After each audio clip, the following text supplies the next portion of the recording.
budget be balanced in light of the U.S. national debt? Despite all the commotion around raising the debt ceiling for the United States, many economists believe that the federal government's borrowing has not yet reached a crisis level. The national debt is at the center of a political debate over how to increase the government's legal borrowing capacity. If the United States runs out of accounting tricks to continue paying its bills this summer, the debate might become a real financial crisis. The debt, which is so enormous it surpasses most people's comprehension, is already ruining the economy, according to House Speaker Kevin McCarthy. In response, President Joe Biden argues that the middle class would be destroyed by the government spending cuts Republicans are demanding in exchange for raising the debt ceiling. The political squabbling obscures two opposing truths. The $31.4 trillion national debt does not currently appear to be a burden on the American economy, but its trajectory over the coming decades may jeopardize national security and important programs like Social Security and Medicare. The annual deficit builds up into the national debt over time. The last time the government ran a surplus was in 2001. The deficit can be reduced by raising taxes or cutting spending.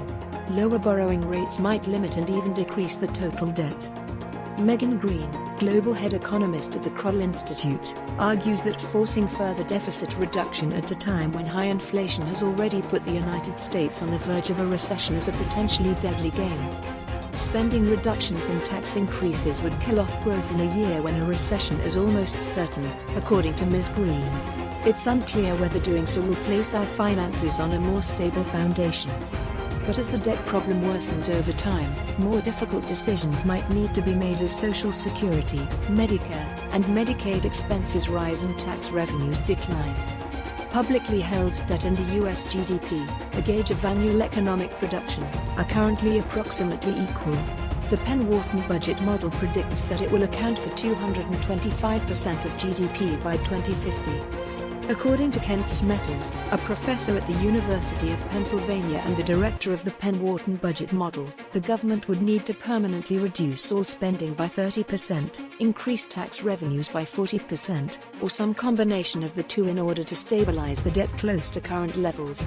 Younger generations may be forced to pay more taxes and receive far less government benefits than their parents as a result of such developments.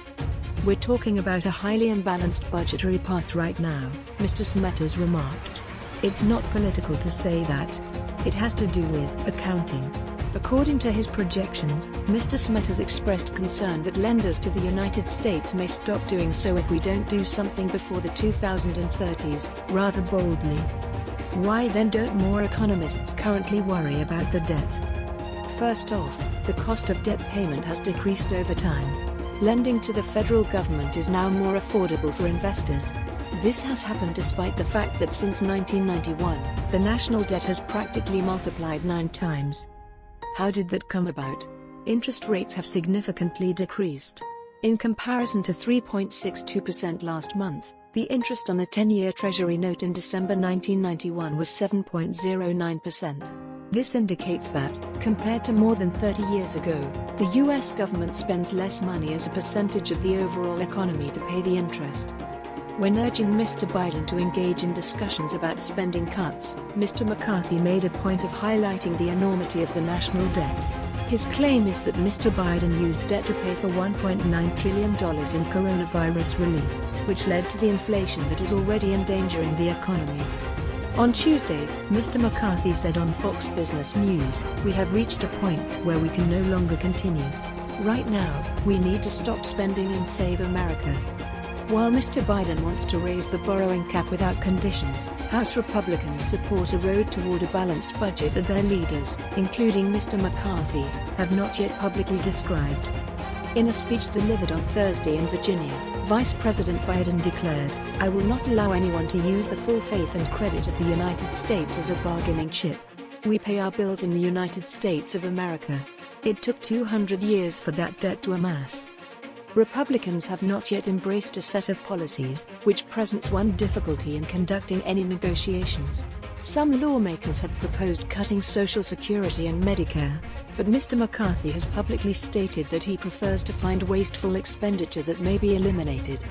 Although Mr. McCarthy has stated that it is reasonable to negotiate on the matter, the White House emphasized on Friday that he has not yet proposed any changes that would be supported by the Republican majority, much less the Democrat-controlled Senate and Mr. Biden.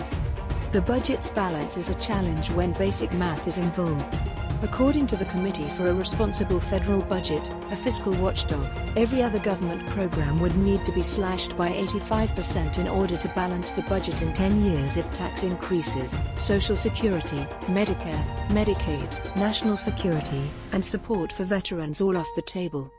The debt is primarily the difference between what people are willing to pay in taxes and what they anticipate getting back from the government in the form of benefits. The majority of voters favor low taxes, but they also favor expanding Social Security, healthcare, and other services. All of this complicates politics, according to Doug Elmendorf, Dean of the Harvard University Kennedy School of Government and a former director of the Congressional Budget Office. Building a coalition for particular types of debt reduction is extremely difficult, according to Mr. Elmendorf. The well for future compromises is poisoned by Democrats and Republicans' incapacity to have productive discussion on this issue for decades now. According to Sharon Parrott, president of the Liberal Center on Budget and Policy Priorities, Mr. McCarthy is creating a crisis by seeking to concentrate on the deficit in order to draw attention away from other economic dangers like poverty and climate change. That they haven't explicitly stated what spending they want to reduce is very telling, according to Ms. Parrott. The public has made it quite plain that they want funding for schools, improvements in transportation, and access to food aid for low-income families. According to economist Michael Strain of the Center-Right American Enterprise Institute, there is too much doubt about the party's commitment to addressing the debt.